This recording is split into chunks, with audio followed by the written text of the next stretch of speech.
আজকে নাটকে দেখতে পাবো যে একটি কালো ছেলেরা এমনিতেই সুন্দরী বউ পায় কিন্তু, তাই না? আমরা দেখব সুন্দরী বউ এবং বরটা কিন্তু কালো। নাম क्या है तेरा? বলে কালা है।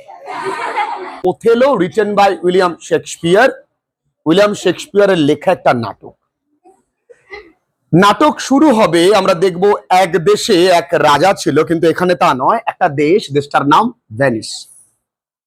এই ভেনিস দেশের যে জমিদার, সেনেটর, মানে ওখানকার সম্ভ্রান্ত এক সম্প্রদায়, তাদেরকে সেনেটর বলে। তাদের মধ্যে একজনের নাম ব্রাবেনেশিও, যাকে আমরা মনে রাখতে পারি বাবা নাচিও। তিনি অত্যন্ত সম্ভ্রান্ত বড়লোক। তার এক সুন্দরী, অতীব সুন্দরী এক মেয়ে ছিল, তার নাম মোনা ডার্লিং। তার নাম ডেসডিমোনা। কি নাম তার? নাম কি? মোনা ডার্লিং। অত্যন্ত পরিষ্কার, অত্যন্ত সুন্দর, ভেরি ফেয়ার লেডি। তাকে বিবাহের জন্য দূর দূরান্ত থেকে নানা সময় স্বয়ম্বরে বা নানাভাবে তার সম্প্রদায়ের, অর্থাৎ of her claim, CLIME, and her complexion, মানে তার মতনই গায়ের রং, তার সম্প্রদায়ের, তার মতন সম্ভ্রান্ত বহু ছেলেরা এসেছিল তাকে বিবাহের জন্য। কিন্তু ডেসডিমোনা কাউকে অ্যাকসেপ্ট করেনি, কারণ ডেসডিমোনা ভালো করেই এটাকে প্রেফার করত যে গায়ের রঙের থেকেও মনটা ভালো হতে হবে। গায়ের রং যদি সাদা হয়, মন যদি কালো হয়, জীবন পুরো কালো হয়ে যাবে। Desdemona believed that. তা কাউকে অ্যাকসেপ্ট করেনি। ডেসডিমোনা কাকে ভালোবাসতো? ওই শহরের বা ওই দেশের জেনারেল, মানে সোলজার জেনারেল বা আর্মি জেনারেল ওথেলোকে পছন্দ করত।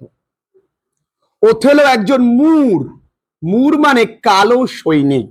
ওথেলো অত্যন্ত কালো, আমার মতন কুৎসিত, দেখতে খুব একটা ভালো না, এবং তাকে ডেসডিমোনা খুব পছন্দ করত, মনে মনে ভালোবাসত। কেন? ডেসডিমোনার বাবা ব্রাবেনেশিও ওথেলোকে পছন্দ করত, কারণ ওথেলো একজন মানে উচ্চ পদস্থ একজন আর্মি জেনারেল, এবং তিনি এই ভেনিস শহরটাকে তুর্কিদের, অর্থাৎ টার্কিদের আক্রমণ থেকে বাঁচিয়েছিল বহুবার। তার জন্য ওই দেশের মানুষজন ওথেলোকে অত্যন্ত সম্মান করে, ভালোবাসে। তাই মাঝে মাঝে আসতো কার বাড়িতে? এই ব্রাবেনেশিওর বাড়িতে। আর ডেসডিমোনা হাতের কাজ ফেলে যখনই ওথেলো আসতো, গিয়ে তার সঙ্গে গল্প করতো, ওথেলো কেমন আছো? ওথেলো ভাবতো এত সুন্দরী মেয়ে আমার সঙ্গে কথা বলে। এবং ওথেলো না খুব সহজ সরল ভাবে গল্প বলতো। খুব মন দিয়ে শোন, এখনই লেখার দরকার নেই, আমার সামনে বসে তখন থেকে এরকম এরকম করছিস, চুপচাপ শুনবি, এখন এনজয় কর, লেখার টাইম আমি দেব, গল্পটা দেখ সবাই এনজয় করছে, তো মন দিয়ে শুনি, ভালো লাগছে তো? শোনো লাউডলি। তা মাঝে মাঝেই আসতো ডেসডিমোনা, তার হাতের কাজ সমস্ত কিছু গৃহকর্ম ফেলে দিয়ে ওথেলোর কাছে যেত। আর ওথেলোকে ভালো লাগার একটা কারণও আছে বটে। ওথেলো খুব সুন্দরভাবে, সহজ সরল ভাবে তার যে রোমাঞ্চকর অভিযান, তিনি যে যুদ্ধ করতে বিভিন্ন দেশে যেত, কখনো কখনো কামানের মুখে তাকে বেঁধে রেখে দিত, সেখান থেকে তিনি পালিয়ে আসতেন। এই কামান ইংরেজি ক্যানন, CANNON, সেখান থেকে তিনি কি করে ফিরে আসতেন। মাঝে মাঝে অনেক সময় তাকে চাকর হিসেবে বিক্রি করে দিত অন্য কোনো দেশ, সেখান থেকে তিনি কিভাবে বেরিয়ে এসছেন সেই রোমাঞ্চকর গল্প আমাদের ডেসডিমোনাকে বলতো। আবার মাঝে মাঝে তিনি ম্যান ইটার, মানে যারা মানুষ খেকো সম্প্রদায়, যাদেরকে ক্যানিবল বলে, কি বলে, তাদের মধ্যে থেকেও তিনি কি করে বেঁচে এসেছেন সেটাও বলতো। মাঝে মাঝে একটা সম্প্রদায়ের কথা বলতো, তার নাম অ্যানথ্রোপোফাগি। কি নাম? অ্যানথ্রোপোফাগি। তার কথা বলতো। এই লোকগুলো একটু অদ্ভুত প্রকৃতির, লিলিপুট টাইপের দেখতে। এই সমস্ত রোমাঞ্চকর কাহিনী গল্প শুনতে শুনতে আমাদের ডেসডিমোনা তার প্রেমে পড়ে যায়। ছেলেটা কত সাহসী, ছেলেটা কত বীর, ছেলেটা কত বুদ্ধিমান, ছেলেটা কত, তার মধ্যে কত পৌরসত্ব। একদিন ডেসডিমোনা বলেই বসলো, যদি তোমার মতন আমার এক বন্ধু থাকতো, তোমার মতন যদি আমার কোনো ভালোবাসার মানুষ থাকতো, তাহলে আমাদের মধ্যে কি ভালোই না হতো। আসলে ডেসডিমোনা ক্লিয়ারলি তাকে বলতে না পারলেও ছেলে কিন্তু বুঝে গেছে তুনে মারি এন্ট্রি অরে দিল মে ম্যাজিক গান, তাই না? বুঝে গেছে, আমাকে ক্লিয়ারলি হিন্ট দিচ্ছে যে, কারণ মেয়েরা তো মুখ ফুটে প্রথমে কিছু বলে না, ছেলেরাই বলবে, মেয়েরা খালি শুনবে। তাই বলছে তোমার মতন যদি কেউ থাকতো তাহলে আমাকে কেউ উ করতে পারতো। উ মানে লাভ। তোমরা আজকে কাউকে গিয়ে বলতে পারো আই উ ইউ, কি বলবা? I uh you. ও থাবার মারবে, তোমার গু ইউ হয়ে যাবে। তাই এই উ মানে কি? লাভ, ভালোবাসতে পারতো। তা আমাদের ওথেলো কিন্তু বুঝতে পেরেছে যে ডেসডিমোনা তাকে মনে মনে ভালোবাসে, তাই না? তাই ওথেলো তাকে বিবাহের প্রস্তাব দিল। ডেসডিমোনার দেরি করেনি, সিক্রেটলি তারা বিয়ে করে নিয়েছে। আচ্ছা, এরা যখন সিক্রেটলি বিয়ে করে নিয়েছে, এটা কালো কুটকুটে, কালো দেখতে আমার মতন, আর মেয়েটা অতীব সুন্দর, বাবা কি মেনে নেবে? বাবা কিন্তু মেনে নেবে না। বাবা অত্যন্ত রেগে গেছে। তার নাম ব্রাবনেশিও, সে নেচে উঠেছে ব্রাবনেশিও, তো ছাড়বো না, রাজার কাছে নালিশ করব। রাজা আমাদের এই ভেনিস শহরের রাজা, ডিউক। জানি আমরা যে কোনো সম্রাটকে ডিউক বলা হয়। ডিউক, ডিউকের কাছে আমাদের ব্রাবনেশিও কমপ্লেইন লজ করলো যে আমার মেয়েকে কোনো জাদুটোনা বা উইচক্রাফট বা কনজুগেশন বা কোনো বলতে পারো বশীকরণ ইত্যাদি করে, ব্ল্যাক ম্যাজিক করে আমার মেয়েকে নিশ্চয়ই সে ফুসলে ফাসলে নিয়ে গেছে। তা না হলে আমার এরাম ফুটফুটে সুন্দরী মেয়েটার এরাম কালা একটা বর কি করে নিয়ে যায় বলো তো দেখি। আর ওই সময় বিধিবাম, ওই সময় তাদের এই ওই যে অশান্তির মধ্যে তুর্কিরা আবার, ওদের তুর্কি জেগে উঠেছে, আবার তারা কি করেছে? অ্যাটাক করেছে। তুর্কির কাজ একটাই, ওরা কোথায় অ্যাটাক করেছে? এই ভেনিস শহরে। এবার এই শহরটাকে বাঁচাতে গেলে প্রয়োজন কার? ওথেলোর। রাজা ডেকেছে ওথেলোকে দুটো কারণ নিয়ে। বলে ওথেলো কি সমস্যা? ওথেলো খুব সহজ সরল ভাষায় তাদের প্রেমের কাহিনী রিমঝিমে ধারাতে, চাইমো না হারাতে বলল। তখন রাজা বুঝে গেছে যে এ ছেলে যে সেই ছেলে নয়। এর সরলতা, এর গল্প বলার ধরন, কথা বলার বাকপটুতা, এলোকোয়েন্সি দ্বারা এই মেয়েটি হৃদয় হরণ করিয়াছে। তখন বলল, হ্যাঁ ব্রাবনেশিও, তুমি ঠিক বলেছ, ও কোনো জাদু টোনা করেছে, কিন্তু জাদু টোনা কোনো বশীকরণ নয়, ওর কথা বলার ধরনটা। তখন ওথেলোর অপমান, এই ভরা সভায় সকলের সামনে ওর বাবা ওথেলোকে অপমান করছে, এটা দেখে আমাদের ডেসডিমোনার রেগে আগুন হয়ে যায়। বলে, বাবা সব মেনে নেবো, স্বামীর অপমান মেনে নেব না। তুমি আমায় খাইয়ে পড়িয়ে মানুষ করেছো, শিক্ষা দিয়ে বড় করে তুলেছো ঠিকই, কিন্তু ও আমার স্বামী, ও আমার সমস্ত কিছু বর্তমানে। আমার মাও এটা ভুলে যেও না, আমার মাও কিন্তু তার বাবাকে ছেড়ে তোমার ঘরে এসেছিল, তোমার হাতটি ধরেছিল, তখন দেখছে আমার পোল কুলি যাবে। তখন ব্রাবনেশিও দেরি করলো না, বলল, বাবা আমি তোমায় মেনে নিয়েছি, কিন্তু একটা কথা বলি বাবা, আমি আমার মেয়েকে মানবো না।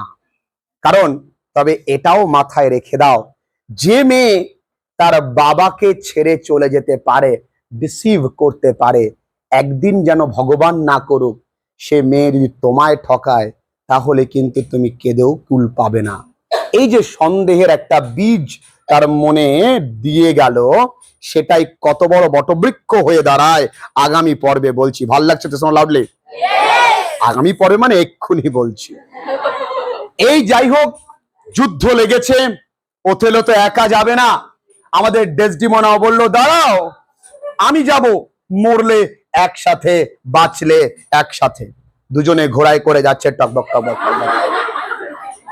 হঠাৎ এক দূত এসে খবর দিল যে এই টার্কিরা আসলে সাইপ্রাস নামক, ছাইপাস নয়, সাইপ্রাস নামক একটি জায়গায় আক্রমণ করার কথা ছিল, কিন্তু সাইপ্রাসে আসতে গেলে সমুদ্র পথে আসতে হয়।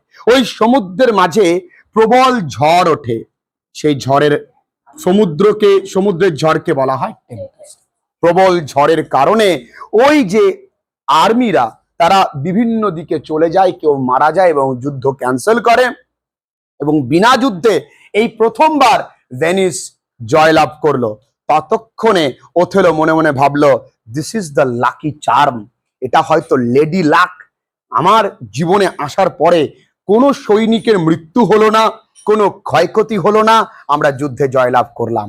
এই অবধি একটা প্লট। এই গল্পের কিছুক্ষণ পরে আমরা জানতে পারবো আর একটা মজাদার জিনিস। তাহলে ওইখানে তো যুদ্ধ হয়নি, অত্যন্ত আনন্দে তারা এতটা পথ চলে এসছে। তারা কিন্তু এই ডেসডিমোনা এবং ওথেলো এরা দুজনেই কিন্তু চলে গেল এই সাইপ্রাসে। কোথায় চলে গেল?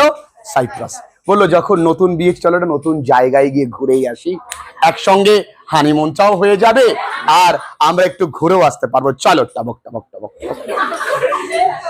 গিয়ে ওইখানে দেখা হলো ওই ওথেলোর প্রিয় বন্ধু, তার নাম ক্যাসিও। কি নাম? এই ক্যাসিও একটা অত্যন্ত সুন্দর দেখতে ছেলে, দারুণ দেখতে।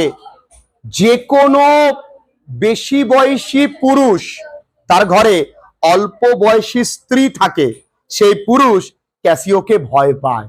কারণ সেই পুরুষ জানে যদি তার স্ত্রী ক্যাসিওকে দেখে তাহলে ক্যাসিওর প্রেমে পড়ে যাবে। কারণ ক্যাসিও যেমন ভালো কথা বলতে পারে, তেমনি অ্যামোরাস লুকিং, দেখতে বিশাল চেহারা, সুন্দর দেখতে, লেডি কিলার রোমিও, পাক্কা প্লে বয় রোমিও। এই ক্যাসিওর আরো একটা পরিচয় আছে। আজকে যে ডেসডিমোনার মনে ওথেলো সম্পর্কে এত ভালোবাসা, এটাই ক্যাসিওর জন্যই। কারণ এই ক্যাসিও বাজিয়ে এই ওথেলো মাঝে মাঝে ক্যাসিওকে ডেসডিমোনার কাছে পাঠাতো, যাতে ওথেলোর আরো সুনাম করে। হয় না, বন্ধু বন্ধুর সুনাম করে, জানিস তো আমার বন্ধুর মতন কেউ হয় না, বন্ধু বিশাল ভালো, আর পাশের মেয়েটা ওয়াও, তাই এই ক্যাসিও ডেসডিমোনার মনে ওথেলো সম্পর্কে আরো ভালোবাসা তৈরি করে। আজ যে ডেসডিমোনাকে ওথেলো পেয়েছে, এটা কিন্তু অনেক অংশে ক্যাসিওর জন্য। তাই এই যুদ্ধে, বিনা যুদ্ধে জয়লাভের কারণে, আর ক্যাসিও এত উপকার করলো সেই কারণে ক্যাসিওকে একটা আর্মি দলের সর্বসেনার অধিকার, মানে সর্বসেনাটা পদাধিকার দিল, যেটাকে আমরা জানি লেফটেন্যান্ট বলা হয়। কি বলা হয়? এটা মনে রাখতে গেলে আমি আগেও বলেছি, লাই ইউ 10 অ্যান্ড মিথ্যা তুমি 10 পিঁপড়ে। লেফটেন্যান্ট বানানটা কিভাবে মনে রাখবে? লাই ইউটেন্যান্ট, অর্থাৎ মিথ্যা তুমি 10 পিঁপড়ে। লেফটেন্যান্ট মানে আর্মির সর্বসেনার একটা পদ। এটা দেওয়ার পরে স্বাভাবিক ব্যাপার, পার্সোনাল রিলেশনশিপ প্রফেশনাল রিলেশনশিপে চলে এসেছে। ব্যক্তিগত সম্পর্ক, তোমার বন্ধু হতে পারে, কিন্তু এবারটা না যুদ্ধ জানে, সারা জীবন খালি মেয়েদের পেছনে লেগে বেড়ায়, তাকে তুমি আর্মির বা সেনার সর্বাধিকার পদ দিয়েছো, এ মেনে নেব না। কে বললো এই কথাটা? এটা বললো ইয়াগো, আমাদের এই গল্পের ভিলেন। এর নাম হাগো নয়, ইয়াগো। কি নাম? ইয়াগো বলল, আমি ওর থেকে অনেক বেশি কম্পিটেন্ট, আমি ওর থেকে অনেক বেশি দক্ষ, আমি ওর থেকে যুদ্ধ ভালো জানি, ও কিছু জানে না। তোমার পার্সোনাল সম্পর্ক তুমি প্রফেশনালি নিয়ে এসছো, ছাড়বো না। ইয়াগো ওয়াজ ভেরি ক্রাফটি, অত্যন্ত ধূর্ত, অত্যন্ত কূটনীতি। ইয়াগোর বউ আছে, ইয়াগোর বউ এমিলিয়া। তার নাম কি? যেমন বেটা তার তেমনি বেটি, দুটোই কুটনা এন্ড কুটনি, বিভৎস ভয়ানক। দেখো, এই দুজনে মনে মনে সিদ্ধান্ত নিল যে এর প্রতিশোধ আমরা নেবই। এই প্রতিশোধ নিতে গেলে তোদের মধ্যে এত বন্ধুত্ব, তো এই বন্ধুত্বের ফাটল ধরাতে হবে, সন্দেহের দানা বাঁধতে হবে। তাহলে কি করা যায়? যাই হোক, ওই সময় ওই জায়গায় যেহেতু যুদ্ধ না করে সবাই জিতে গেছে, একটা উৎসবের মেজাজ, সবাই মদ টদ খাচ্ছে, উলা লা লা লা লেও করছে। আমাদের ওথেলো যেহেতু ও আর্মি জেনারেল, ও দায়িত্ব দিয়ে গেছে ক্যাসিওকে, যে ক্যাসিও দেখো, যুদ্ধ ঠিক আছে, যুদ্ধ হয়নি, কিন্তু এটা তো ওদের প্ল্যানিংও হতে পারে, ওরা হয়তো অতর্কিতে হামলা করতে পারে, তাই আমাদের কিন্তু সকলকে সতর্ক থাকতে হবে। তাই ক্যাসিও, তোমার দায়িত্ব যেন সৈনিকরা মদ্যপান করুক, যেন অতিমাত্রায় মদ্যপান না করে। এইটা লুকিয়ে লুকিয়ে শুনলো আমাদের ইয়াং, বলছে আচ্ছা। আব সমঝ মে আয়া। কি করব তাহলে? ইয়াগোকে ফুলিয়ে ফাপিয়ে তুমি যা না, ওয়াট আ বয় ইউ আর। আরে আজকের দিনে মদ খাবে না তো কবে খাবে? খাও। বলছে না না না, বন্ধু বারণ করে গেছে আমি মদ। আরে বন্ধু বন্ধু সবাইকে কিচ্ছু হবে না, খাও তো। ও 1 প্যাগ 2 প্যাগ 3 প্যাগ, ওকে বারণ করেছিল, ওকে দায়িত্ব দিয়েছিল যেন অন্যরা মদ না খায়, ও নিজে এখন নতি পাচ্ছে। এবং যখন মানুষ মদ্যপান করে তখন মানুষের মনে থাকে না ও কি বলছে। যখনই মদ্যপান করছে তখনই ও এই ডেসডিমোনার রূপের সৌন্দর্যের বর্ণনা দেওয়া শুরু করেছে। হোয়াট অ্যান এক্সকিউসিট বা এক্সকিউসিট ওমেন, হোয়াট অ্যান এক্সকিউসিট ওমেন। কি সুন্দরী জানো ডেসডিমোনা, ওয়াও কি ফিগার, দারুণ দেখতে। এটা বলছে বলে মন্টানো, ওরই একজন ছোট্ট সৈনিক, বিরিটানো না, তার নাম মন্টানো। এই মন্টানো বলছে ওরে এগুলো বলিস না। বলছে তুই আমায় বারণ করিস রে, আমি লেফটেন্যান্ট, তুই সামান্য সৈনিক বলে দেশে এক ঘুষি চাপায়। ও তো আরে ঠাকুর। এই যে ওদের মধ্যে একটা স্কাফল হয়, একটা ধস্তাধস্তি হয়, একটা মারামারি হয়, এই সুযোগ নিয়ে ইয়াগো কি করেছে, ওর ওয়ার্নিং বেলটা বা যুদ্ধের ঘন্টাটা বাজিয়ে দিয়েছে। কেন? জানে এই সময় কে আসবে, ওথেলো। আর যেই যুদ্ধের ঘন্টা বাজিয়েছে ও কিন্তু বলেই যাচ্ছে ওয়াও ডেসডিমোনা না সেই ডেসডিমোনা তো দারুণ। ও এসে কে শুনছে? ওথেলো। যে আমার স্ত্রীর রূপের সৌন্দর্যের বর্ণনা করছে এই পরপুরুষ, যার আগের অনেক হিস্ট্রি আছে অন্য মেয়েদের পটানোর। সন্দেহের দানা আরো বেঁধে গেল। এবার যে ওথেলো এসছে, ওথেলো আসার সঙ্গে সঙ্গে ক্যাসিও এরান্ত করছিল, আমি কিছু খাইনি। ঠিক আছে তুমি কিছু খাওনি, তোমায় আজকের পর থেকে তুমি আর লেফটেন্যান্ট পদে থাকবে না, কেড়ে নিলাম। আজকের পর থেকে ইয়াগো হবে লেফটেন্যান্ট। প্রথম ইয়াগোর যে কূটনীতি বুদ্ধি সফল হয়ে গেল, তাই না? ইয়াগো কিন্তু হয়ে গেল লেফটেন্যান্ট। আর ওথেলোর তো বন্ধুর সঙ্গে সম্পর্ক খারাপ হয়ে গেল। আর ক্যাসিও বলল reputation reputation, I have lost all my reputation, সব হারিয়ে ফেলেছি এই মদের কারণে, মদে সব গেল আমার। ইয়াগো এত শয়তান, বলছে এই তুই এত চিন্তা করছিস কেন? বলছে না না, আমি বন্ধুর কাছে গিয়ে আমি চাইতে পারবো না যে বন্ধু আমার আমার পথ ফিরিয়ে দাও।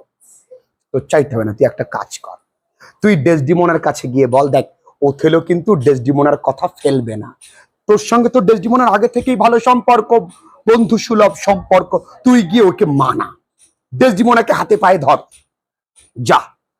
আর ওদিকে ওথেলোকে বলছে আমি এটা বলছি না যে আপনার বউর সাথে ওর কোনো বাজে সব, এটা কিন্তু বলিনি, তবে মাঝে মাঝেই দেখি আপনার বাড়ির দিকে যায়। না আমি বলছি না যে ও প্রেম করতে যায়, তবে মানে হতেও তো পারে, মানে আমি এরম। তার মানে কি ও এটাই বলছে, ওর মনে সন্দেহের দানা দিয়ে দিল। প্রতি রাতেই ডেসডিমোনা ওথেলোকে বলতো এই একটা ছোট্ট ভুলের জন্য তুমি ক্যাসিওর থেকে এত বড় একটা জিনিস কেড়ে এনে যাও না, তুমি ওর জন্য এত ভাবছো কেন? না দেখো ক্যাসিও তো তোমারও বন্ধু আমারও বন্ধু, একটু এম করো, ছেড়ে দাও।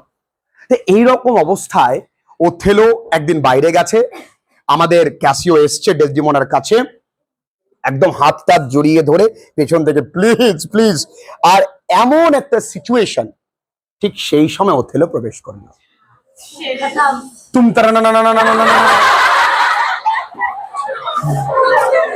সাথে কে?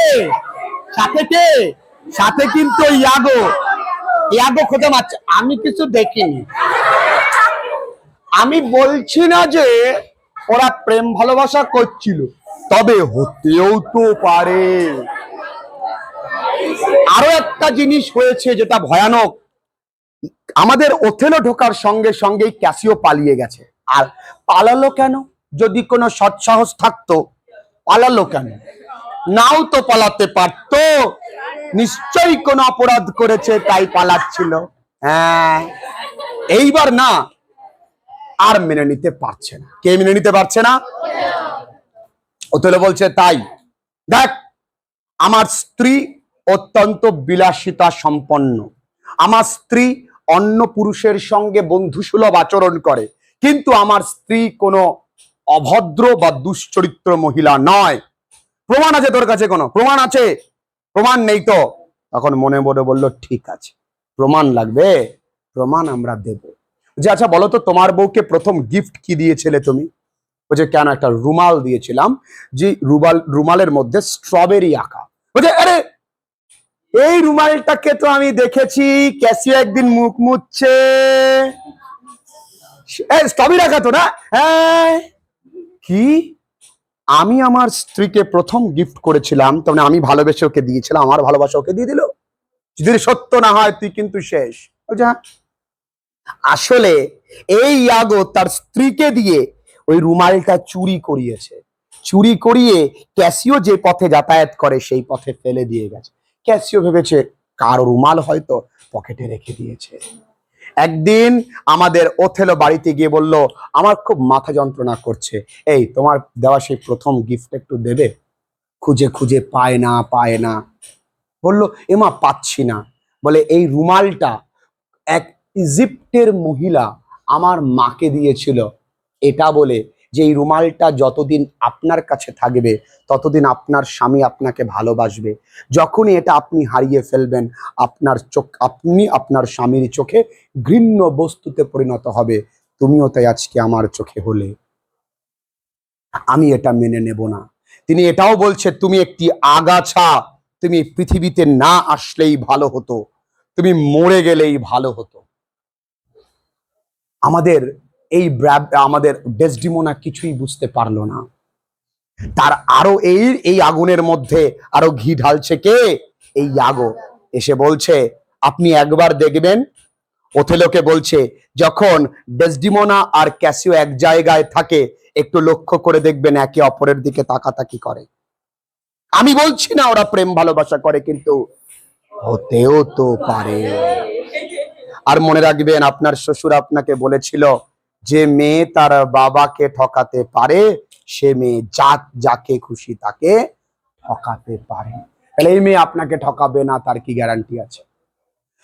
আমাদের ওথেলোর চোখে মুখে আর কোনো শান্তির চিহ্ন নেই, ও ঘুমোতে পারছে না, প্রচুর মদ্যপান করছে, মানে পপি বলে একটা মদ আছে সেই মদও খাচ্ছে, ম্যান্ড্রাগোড়া বলে এক রকম মদ আছে যা খেলে অত্যন্ত ঘুমায়। সব ধরনের মদ খেয়ে দেখেছে, ঘুম নেই, কারণ তার মন তো বিচলিত। কখনো মনে হচ্ছে তার স্ত্রী ঠিক, কখনো মনে হচ্ছে তার বন্ধু ঠিক, কখনো মনে হচ্ছে এর কথা মিথ্যে, কখনো বলছে না তাহলে ওই স্ট্রবেরি প্রিন্টেড রুমালটার তাহলে কি হলো? আমার স্ত্রী তাহলে পরপুরুষের সঙ্গে থাকে, আর আমার স্ত্রী যদি বাবাকে ঠকাতে পারে আমাও ঠকাতে পারে, আমায় কেন মেনে নেবে? নিশ্চয়ই এত লোকের মধ্যে ও আমায় বেছে নিয়েছে, হয়তো আমার থেকে ভালো কাউকে পেয়ে হয়তো আবার আমায় ছেড়ে দেবে। তাই সেদিন রাত্রে ও সিদ্ধান্ত নিল যে ও এবার ডেসডিমোনাকে খুন করবে। ডেসডিমোনা ঘরে শুয়ে আছে, চাঁদের আলোটা তার মুখে পড়লো, অত্যন্ত সুন্দর দেখতে ডেসডিমোনা। শেষবারের মতন ডেসডিমোনাকে একটা চুম্বন করে একটা চুমু খেয়ে চাদর দিয়ে চাপা দিয়ে তাকে মেরে ফেলল। ডেসডিমোনা শেষবারের মতন জানতে চাইলে এইভাবে আমার কি দোষ, তাকে চাপা দিয়ে তার শ্বাসরোধ করে মেরে ফেলল। সেই সময় মাইকেল ক্যাসিও ঘরে ঢুকেছে আহত। মাইকেল ক্যাসিও বলছে আপনি এ কি করলেন? আর তার হাতে ছিল দুখানি চিঠি। মাইকেল ক্যাসিওকে মারবার জন্য এই রড্রিগো বলে একজনকে পাঠিয়েছে। কাকে পাঠিয়েছে? রড্রিগোকে। কে পাঠিয়েছে?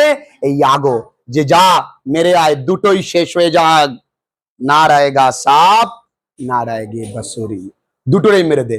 এদিকে কে মেরে দেবে? আমি একে মেরে দিচ্ছি, যা রড্রিগো তুই গিয়ে মেরে দিয়ে আয়। কিন্তু রড্রিগো মারতে পারেনি। কাকে মারতে পারেনি? ক্যাসিওকে। ক্যাসিও উল্টো তাকে মেরে দিয়েছে এবং পকেট থেকে দুটো চিঠি পায়, যেই চিঠিতে সম্পূর্ণ লেখা ওই ইয়াগোর সমস্ত কূটনীতির কথা, সমস্ত প্রমাণ। এটা ওর বন্ধুকে জানাচ্ছিল সে। সমস্ত চিঠি দেখার পরে যেমন মাথায় আকাশ ভেঙে পড়ার মতন, কার?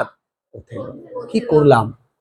যে মেয়েটা ভালোবেসে আমার অপমান সইতে না পেরে রাজপ্রাসাদের সুখ ভোগ ছেড়ে এই যুদ্ধের স্থানে আমার সঙ্গে এসে থাকছে, সেই মেয়েকে আমি সন্দেহ করে মেরে ফেলে দিলাম। ওথেলো সঙ্গে সঙ্গে তার যে তরবারিটা ছিল নিজের গলাটা কেটে ওইখানেই মারা গেল। কারণ ওথেলো ভালোবেসেছিল তাকে মন থেকে, কিন্তু বুদ্ধি দিয়ে নয়। মনে রাখবে, ভালোবাসার মধ্যে যদি বিশ্বাস না থাকে সেই ভালোবাসা বেশি দিন টেকে না। আর যখনই সন্দেহ আসবে সেই ভালোবাসা টুডে অর টুমরো শেষ হয়ে যাবে। আর সেই সন্দেহ করে বেশি যে সহজ সরল বেশি, আবার এমনও হতে পারে সেই সন্দেহ করে বেশি যে লোকের কথা শুনে বেশি। যদি আজকে লোকের কথা না শুনতো, দুই বন্ধুকে বা ইয়াগোকে তোমার ক্যাসিওকে এবং তার স্ত্রীকে সামনে রেখে যদি জিজ্ঞাসা করত, এবং যাবজ্জীবন কঠিন শাস্তি দিল এই ইয়াগোকে, কে? আমাদের ক্যাসিও। ক্যাসিও এর পর থেকে কোনো মহিলার দিকে আর তাকায় না। কিন্তু ক্ষতি হয়েছে ওই দেশটার, ক্ষতি হয়েছে ওই রাজ্যটার, ক্ষতি হয়েছে ওই মানুষগুলোর, যারা এত ভালো এক সৈনিককে, এত সুন্দরী এক আমাদের রানীকে সে হারালো, এত সুন্দরী একটা মেয়েকে হারালো। তাই ভালোবাসতে গেলে যেমন মনেরও প্রয়োজন, একটু বুদ্ধি দিয়েও ভালোবাসতে হয়। আর অন্যের কথা শুনলে ঘরে অশান্তি এবং জীবন শেষ হয়ে যায়। এটাই গল্প, এই নাটক এটাই প্রমাণ করে দেখিয়ে দিল। ক্লিয়ার? প্রথম প্রশ্ন, এই শহরটার নাম কি? জোরে বলো। আর এই শহরের সেনেটরের নাম কি? জোরে বলো।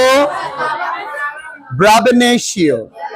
বলো, আবার বলো। তার একমাত্র মেয়ের নাম কি? আবার বলো, জোরসে বলো, দুহাত তুলে বলো। আচ্ছা, ডেসডিমোনা কাকে ভালোবাসতো? আবার ওথেলো কে ছিল? Army general. কি?